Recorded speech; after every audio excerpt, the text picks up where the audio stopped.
वो तुम उनको उद्धव जी को उपदेश करना।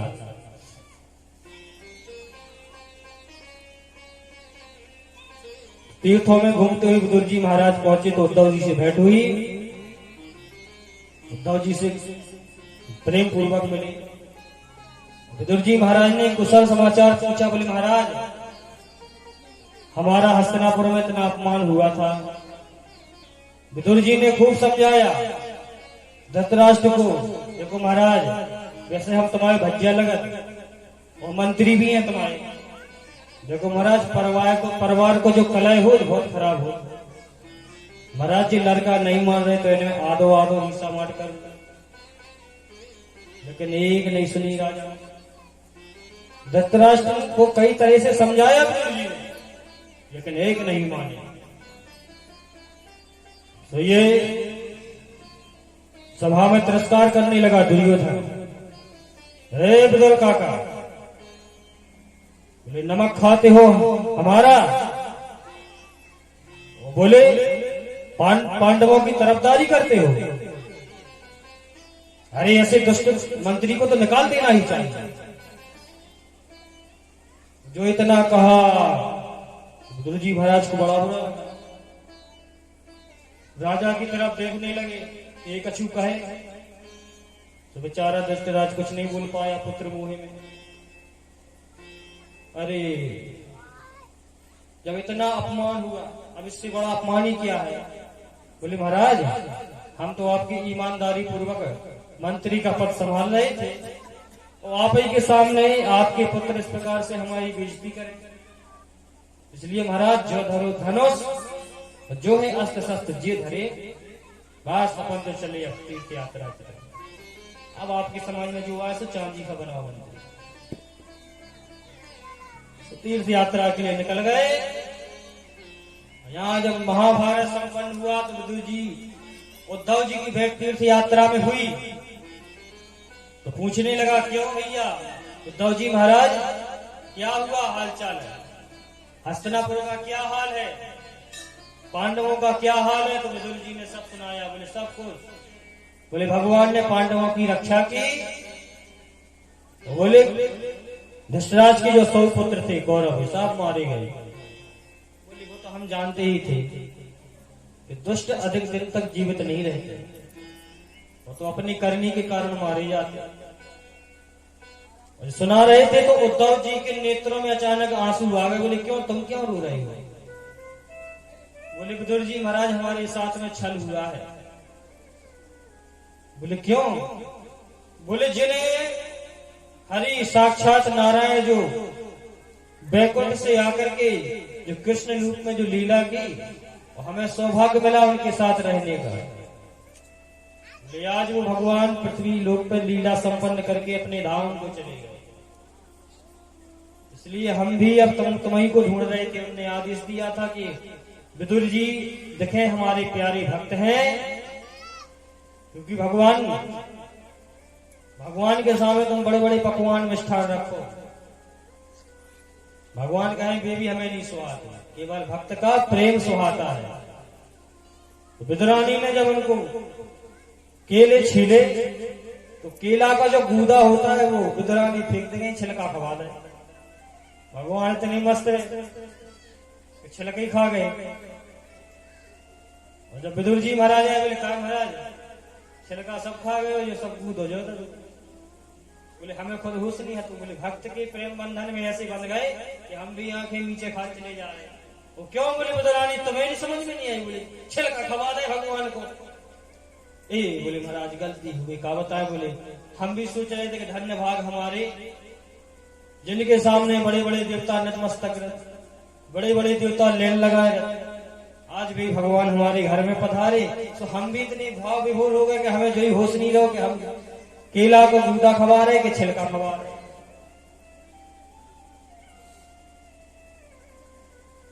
इसलिए उद्धव जी ने कहा कि महाराज ये आपके लिए कुछ उपदेश किया भगवान, इसलिए आपको उपदेश सुना रहा हूं और हमारा काम खत्म। दिव्य उपदेश दिया।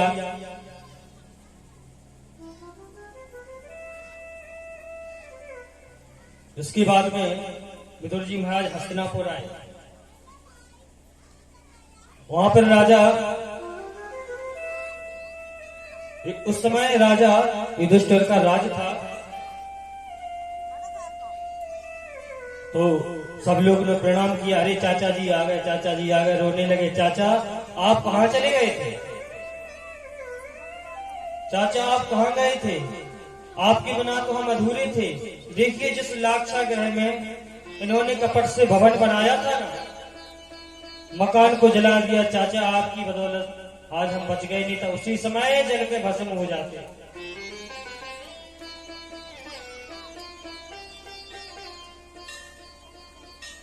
सबने बड़ा सम्मान किया।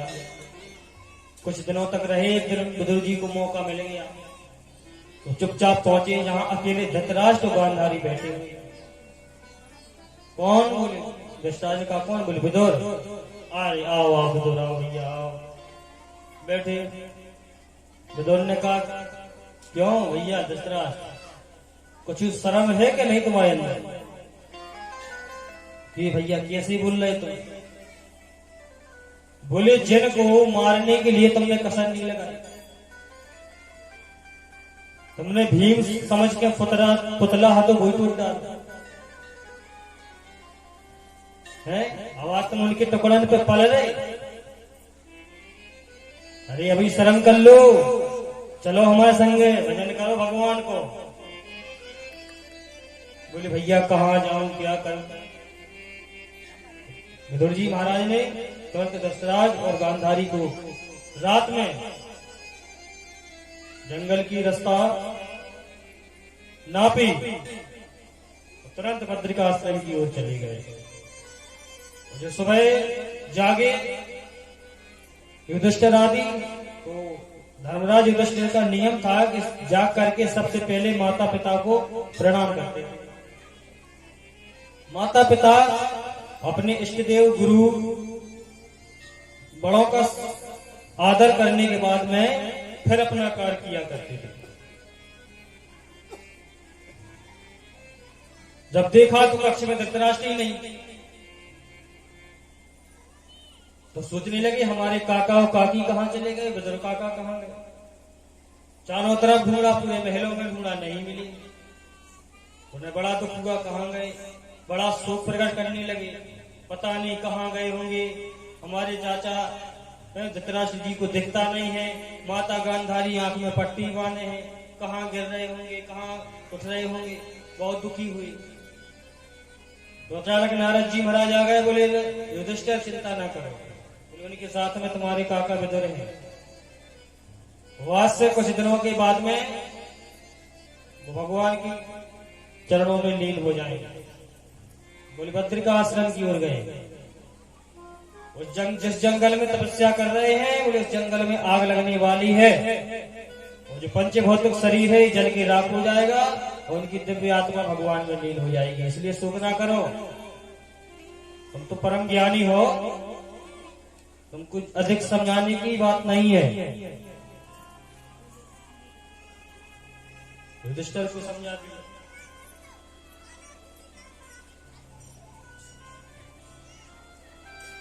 इस प्रकार से उद्धव विदुर जी का संवाद हुआ। एक बार नारद जी ने ब्रह्मा जी महाराज से प्रश्न किया, बोले पिताजी एक बार बताओ। बोले बताओ। बोले हमें लगता है जब तुम संसार बनाते हो ना, तो हमें ऐसा लगा कि तुमसे बड़ा तो है ही नहीं है। तो ब्रह्मा जी को हंसी आ गई, बोले बेटा हमसे भी बड़ा है, हम तो काम कर रहे हैं। विस्तार से कथा सुनाई। बोले सुनो, जब संसार सृष्टि बन रही थी तो भगवान ने अपने नाभि कमल से हमें जन्म दिया। हमने कई वर्षों तक तपस्या की, भगवान ने दर्शन दिए, हमको बैकुंठ में बुला लिया।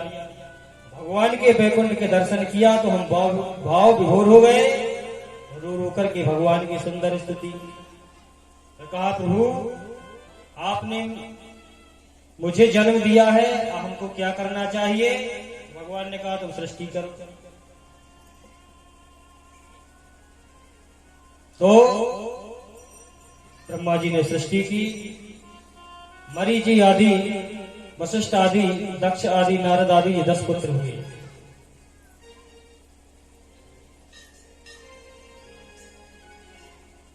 सृष्टि बढ़ी। ब्रह्मा जी को लगा कि सृष्टि सही तरीका से प्रारंभ नहीं हो रही। ब्रह्मा जी ने अपने दो विभाग किए, एक पुरुष शरीर और एक स्त्री का रूप। तो एक पुरुष जो मनु और शत्रुपा, मनु शत्रुपा से ही मानवों की सृष्टि हुई। उनको आज्ञा दी, बोले तुम लोग सृष्टि बढ़ाओ आगे।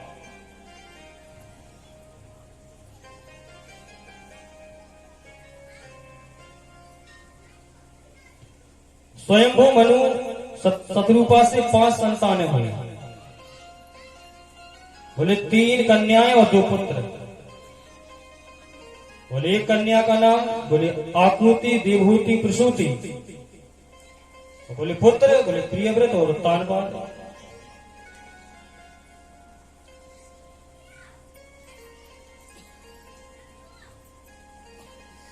उससे पूर्व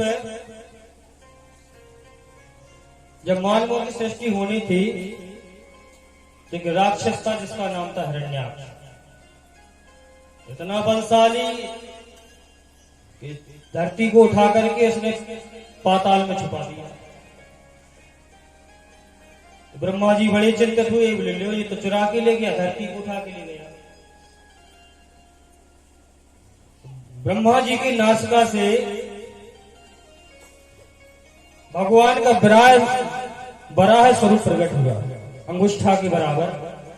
और जैसे ही नासिका के द्वारा बाहर आए तो भगवान का विशाल पर्वताकार रूप हो गया। बोलिए बराह भगवान जय। तो भगवान ने हिरण्याक्ष से युद्ध किया, उसका संहार किया, तो पृथ्वी को उठा करके ले आए, अपने नासिका पर रख करके स्थापित किया और कहा ब्रह्मा जी से सृष्टि करो।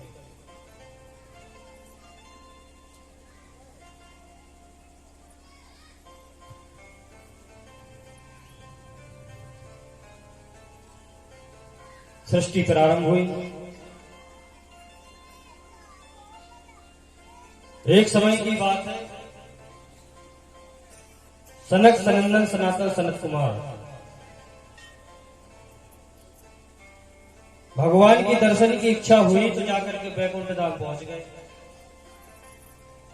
भगवान की लीला देखो, किसी का घमंड रहने नहीं देते हैं। तो जैसे ही भगवान के धाम को पहुंचे, तो भगवान के जो मुख्य पार्षद थे जय विजय, उन्होंने रोक दिया। महात्मा जी ठहरो, भगवान आराम कर रहे हैं, कहां जा रहे हो? सनकादियों ने कहा क्यों, हम भगवान के दर्शन के लिए जा रहे हैं तो तुम हमको बाधा समझ रहे हो। बहुत समझाया, नहीं माने तो क्रोध में श्राप दे दिया। तुम बोले भगवान के धाम के रहने के अधिकारी ही नहीं हो। अरे बोले तुम भगवान के दर्शन के लिए रोकते हो। संसार भगवान के दर्शन करती है, दुनिया के लोग दर्शन करते तो अपना कार्य सिद्ध करते हैं, लेकिन हमारे मन में भाव जागा कि भगवान के दर्शन के लिए जा रहे हैं और तुमने हमको रोक दिया। इसलिए प्रभु के दर्शन के लिए हमारे 3 क्षण खराब है। इसलिए जाओ, हम तुम्हें श्राप दे रहे, तुम 3 जन्म के लाने राक्षस हो जाओ। जो श्राप दिया तो साक्षात भगवान प्रकट हो गए। तो सनकादियों मुनि ने स्तुति की, भगवान से क्षमा प्रार्थना की। बोले प्रभु हम तो आए थे आपके दर्शन के लिए, लेकिन आपके दर्शन हुए नहीं, ये घटना घट गई। पता नहीं गुस्सा कहां से आ गई, क्रोध कहां से आ गया। तो हमने गुस्सा में इन्हें श्राप दिया। भगवान ने खूब सम्मान किया। और एक सुनंद नाम का पार्षद था, वो कुछ नहीं बोल रहा था, बल्कि बस सुन रहा था। अगर जो व्यक्ति संत महात्माओं का, बड़ों का अपमान करते हैं ना, तो उसको पाप लगता तो है, लेकिन जो बैठ करके सुनता है, जो कुछ नहीं बोलता है, उससे भी पाप लगता है। या तो उसमें सामर्थ्य हो तो रोक दे, और यदि उसकी बस की नहीं है तो उठ के भाग जाए। लेकिन किसी को तमाशा ना देखे, किसी का अपमान होता हुआ ना देखे। यदि वो सुनता है, देखता है, तो उसी तरह उसको भी पाप लगता है। इसलिए संकादिक महात्माओं ने कहा कि प्रभु, इसने सुनंद नाम के जो पार्षद है, इसने कुछ नहीं कहा, लेकिन सुन रहा था। अगर जो चाहते तो कह भी सकते तो उनसे, अरे महात्मा है, चले जाओ, लेकिन इसने कुछ नहीं कहा। लेकिन इसको भी 3 जन्मों के लिए जाना पड़ेगा। लेकिन प्रभु इसने बोला कुछ नहीं, सुना है, आपको कुल में जन्म तो मिलेगा ऐसे, लेकिन हर कुल जब जब ये जन्म लेगा आपका भक्त ही रहेगा।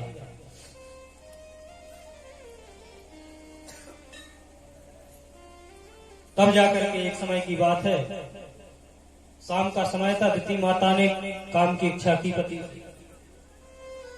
तो कश्यप जी महाराज ने समझाया, देखो संध्या का समय है, भगवान के गण घूमते रहते हैं, भगवान शंकर जी का पहरा है, अभी कुछ क्षण रुक जाओ, ये पहरा निकल जाने दो, तब तुम्हारी इच्छा पूर्ति करेंगे।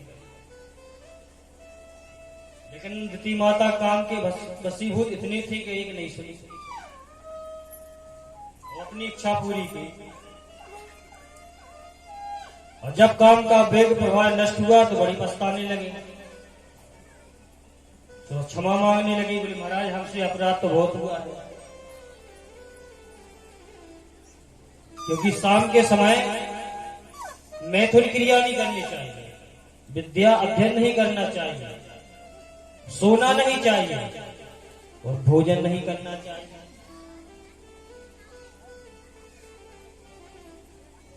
बोले महाराज हमसे अपराध हुआ है। कश्यप मुनि ने कहा, देखो हमने समझाया है, जो शास्त्रों में लिखा है कि जो इसके विरुद्ध कार्य करता है तो वो उसके या तो दुष्ट संतान होगी या वो दुष्ट प्रवृत्ति का हो जाएगा। इसलिए देवी तुमने हमारी एक बात नहीं मानी, इसलिए तुम्हारी जो संतान होगी दैत्य होंगे तो, लेकिन इतने प्रभावशाली होंगे कि जिसके प्रभाव से धरती लोग तो क्या बोले, स्वर्ग के देवता भी अकबका उठते रहे।